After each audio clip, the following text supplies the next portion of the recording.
Late at night in Karachi, Pakistan, an Indian intelligence officer looks out his window. Two men he's never seen before are standing at the corner, quietly watching his building. To an agent trained in fieldcraft, this is a textbook surveillance pattern. These men aren't loitering by accident. They are a stakeout team.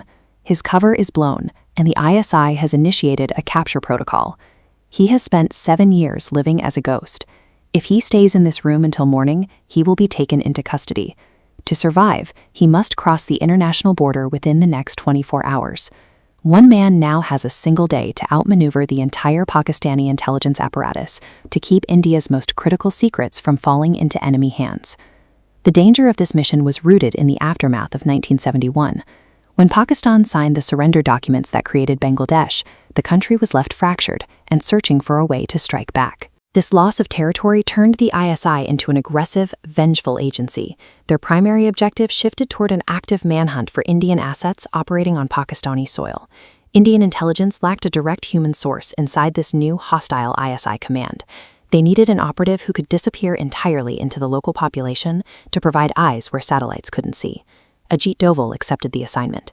He discarded his real name, left his family in India, and adopted a new religion and identity to live inside the enemy's walls. As soon as Doval identifies the Watchers, he begins his exit protocol. He spends the first hour destroying every document and personal item in the room that could link him to his life in India.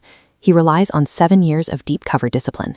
He has mastered Urdu, adopted a local dialect, and practiced his religious routines so flawlessly that even his closest neighbors believed his cover story. His infiltration was so successful that ISI officers eventually invited him into their own strategy meetings. He sat in the room while they planned anti-India operations, then relayed those specific details back to New Delhi. But that proximity to power is now his greatest threat. The very officers he worked alongside are the ones now tightening the perimeter around his building. When morning arrives, Doval walks out the front door.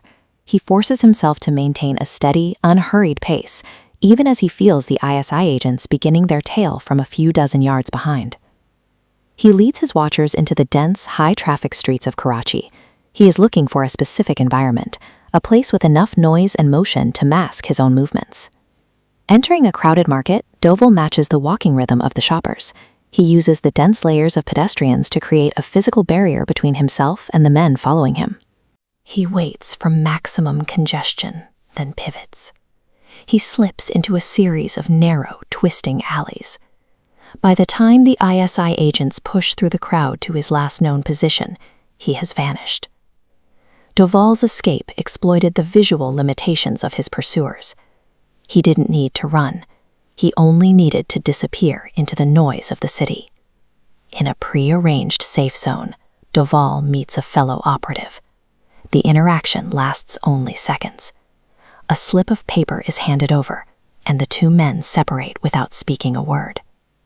The paper contains coordinates for an extraction point, a concealed tunnel entrance hidden within the ruins of a building near the border.